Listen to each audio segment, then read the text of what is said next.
ruas de Porto Alegre. Arquiteto Percival Pugina, boa noite. Boa noite, Lazier. Boa noite aos amigos da mesa. Boa noite aos nossos telespectadores de um programa que se qualifica como o melhor programa da televisão do Rio Grande do Sul, tendo ganho o prêmio Press. E como é a primeira vez que venho ao programa, Lazier, depois de vocês terem recebido esse laurel, eu quero cumprimentar a ti. Obrigado, recebo em nome da equipe. Mitchell, né, pelo excelente programa que fazem e que os nossos telespectadores tão qualificados certamente apreciam com grande frequência. Eu vejo a situação do Brasil com muita preocupação. A ministra Dilma, como ministra, chefe da Casa Civil, pessoalmente não tinha um voto. Começou a campanha sucessória com 2, o voto dela e o voto do presidente. E acabou com 55 milhões de votos no segundo turno. Foi uma trajetória levada pela mão do prestígio do presidente Lula. Mas ela é uma pessoa, não é o Lula, e não só não é o Lula, ela é uma pessoa absolutamente diferente do Lula. Enquanto o Lula tinha virtudes para contornar estas dificuldades, porque se posicionava muito mais como chefe de Estado, fazendo a representação externa do país, do que como chefe de governo. Quando estourava alguma bronca no governo, ele dizia, não estou sabendo nada, não estou sabendo nada, não é comigo, não estou sabendo. Soubesse ou não soubesse, o seu modo de comunicar passou para a sociedade a ideia de que ele não sabia. Bom, a situação da ministra Dilma é bem diferente. Primeiro, não tem vocação para chefe de Estado, não tem perfil para chefe de Estado. Pelo que eu vejo, não gosta de viajar, não tem aquela simpatia, vai para o exterior até quando vai fazer uma viagem, sempre de cara muito fechada, é pouco sorridente, não vai cumprir aquele papel que o Lula cumpriu muito bem como chefe de Estado. Transmitiu, inclusive, no exercício dessa função, no exterior, uma imagem do Brasil muito melhor do que a imagem merecida. É uma função de quem desempenha esta função. A Dilma é diferente.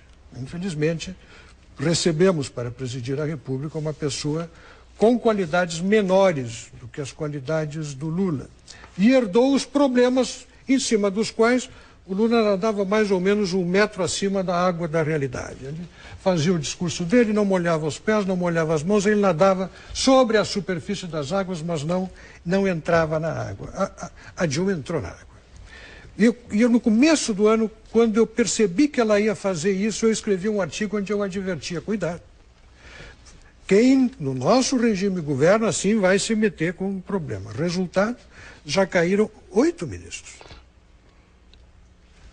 Os 7 de quem estamos falando, o Antônio Palocci, o Alfredo Nascimento, o Wagner Rossi, o Pedro Novaes, o Orlando Silva, o Carlos Lupe, o Nelson Jobim e um outro ministro de quem ninguém fala porque há ilustres insignificâncias no Ministério, o Luiz Sérgio, que era o ministro de Relações Institucionais, que fazia o meio de campo com o parlamento e que foi simplesmente deslocado desta função para essa atividade importantíssima que desempenha no Ministério da Pesca, para o qual... Olha a ironia na pesca. Toda vez que fala em Ministério da Pesca, as pessoas acham graça. Não, mas o que salta aos olhos é a absoluta falta de qualidade do Ministério como um todo.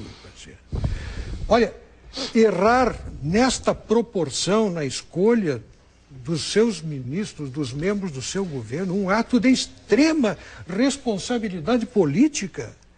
Olha, se a ministra tivesse escolhido olho fechado num grupo de pessoas e sorteado por acaso, teria acertado mais do que encontrar pelo menos 6 pessoas, e se fala que há mais 2 na alça da mira, que não passam num exame de suficiência moral. Mas não foi influência do presidente Lula essa escolha?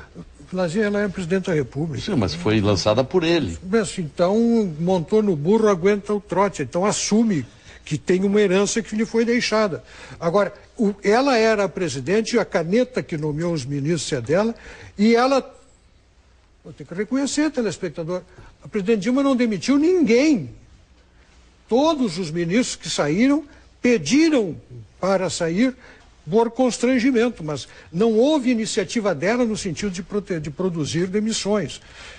Eu fico preocupado também, porque eu vejo que o prazo aquele de 30 dias que ela deu para fazer a revisão das ONGs, daquelas ONGs que trabalhavam, quase 7.000 ONGs que trabalhavam para o governo, já se esgotou. E não se tem notícia. Foi a primeira medida dela que diz, bom, agora vai passar um pente fino aqui. Olha, se o pente foi passado, não sei, porque também não se fala mais nisso. Por outro lado, Brasil,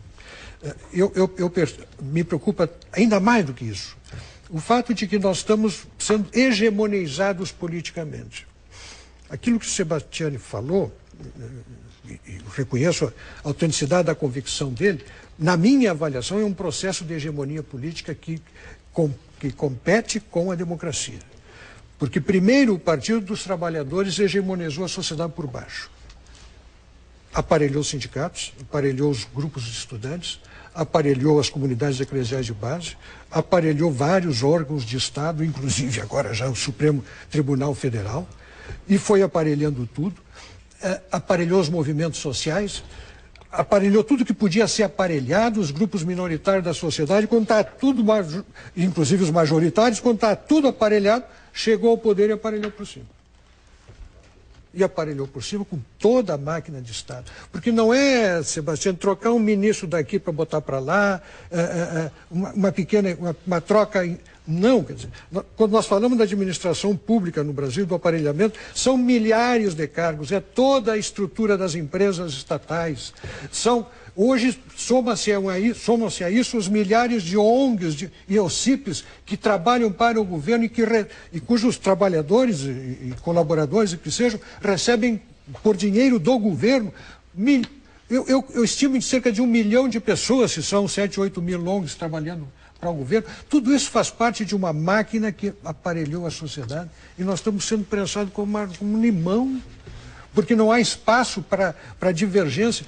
Lazier, em 36 anos, pela primeira vez neste ano, não houve uma CPI na Câmara dos Deputados ou no Senado Federal.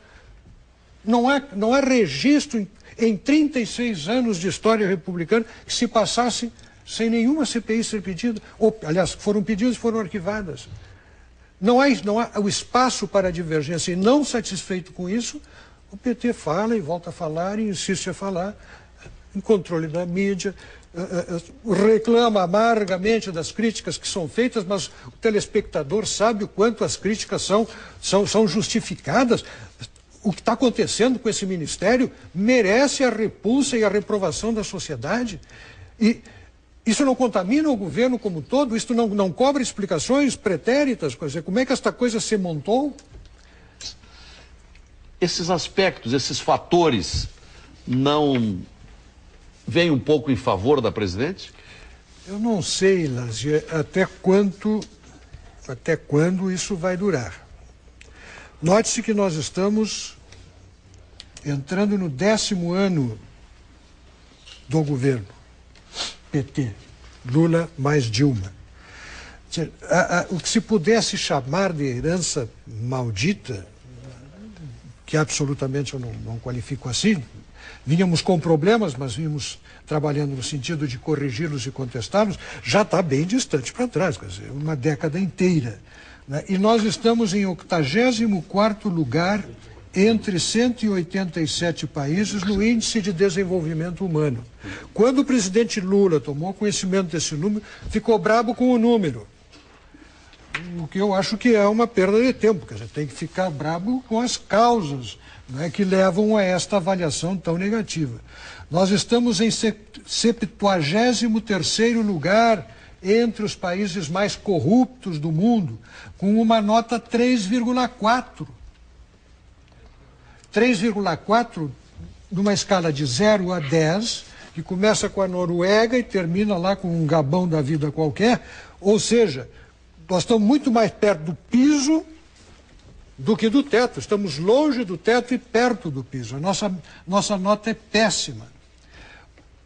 Temos uma concentração de poder e de renda nas mãos da União que é incompatível com o processo sustentado de desenvolvimento. Lembras, Lazier, na campanha eleitoral do ano passado, quando se falava no alinhamento das estrelas? A estrela do Estado com a estrela da União, com a estrela do município. Vamos alinhar as estrelas e vamos ficar todos alinhados com a estrela do presidente Lula e dos seus governos e da sua sucessora. Bom, deu um eclipse, né? A União arrecadou no Rio Grande do Sul 23 bilhões de reais e retornou esse ano 7,8 bi. Arrecadou 23, retornou 7,8. Alguém dirá, bom, sempre foi mais ou menos assim, nós mandamos mais dinheiro do que veio. Mas as transferências voluntárias aqui para o nosso Estado, com todas as suas dificuldades, Lazier, estão caindo, Lazier. No ano passado foram 576 milhões de reais transferidos pela União aos municípios e esse ano até agora 221 milhões. Mas estão maltratando o Rio Grande do Sul. Será que uma política que aparelha tudo e que quer controlar insistentemente, porque a reunião do PT da semana passada insistiu em mecanismos de controle da imprensa, que quer controlar tudo, que quer ter todo o poder e todo o domínio sobre o exercer todo o domínio, que se mete, se interfere na vida privada, que quer fazer da educação um instrumento a serviço da ideologia de um determinado partido político, da ideologia do governo? A educação cumpre uma função de Estado. Está certo que o governo tem responsabilidade de gestão, mas querer fazer das nossas escolas um local onde se forma para a cidadania, onde se combate o preconceito, o racismo, não sei o quê, e onde não se ensina, e os padrões da nossa educação decaem. O que são as provas do ENAD, se não mecanismos de subliminar, de trazer para dentro dos estabelecimentos universitários, estabelecimentos de ensino superior, a ideologia do governo. A sociedade virou um limão e está sendo espremida. Nós temos uma matriz tributária que trava o desenvolvimento do Brasil. Os produtos importados entram aqui e recebem a mesma taxação, Lazier, para ver o problema da economia, a mesma taxação dos produtos nacionais. E entram competitivos. A indústria brasileira está se ressentindo disso. Será que não dá para entender que há um problema no custo Brasil que precisa ser resolvido? Sei lá, se nos encargos sociais, se na burocracia que impede, que dificulta o surgimento e o nascimento de novas empresas? Nós temos tantos problemas, nós estamos nos desenvolvendo na base de prestações de 80 meses, que já estão acabando com o endividamento excessivo da sociedade. Pugina? Eu acho que nós estamos saturados de propaganda oficial, de uma década de propaganda oficial, acreditando em histórias que nos contam. Como é possível sermos otimistas quando o país está com a sua economia lastreada na venda de produtos primários, na produção de commodities, quando a indústria dos bens de consumo, a indústria de transformação está com a sua produção decrescente, quando a educação no país está como está, quando a saúde no Brasil está como está, quando a segurança pública no país está como está. Mas como é que é possível alguém ser otimista e achar que estamos no melhor dos mundos, quando a própria democracia nos apresenta, nas suas instituições, esta face horrenda com a qual nós estamos convivendo? Professor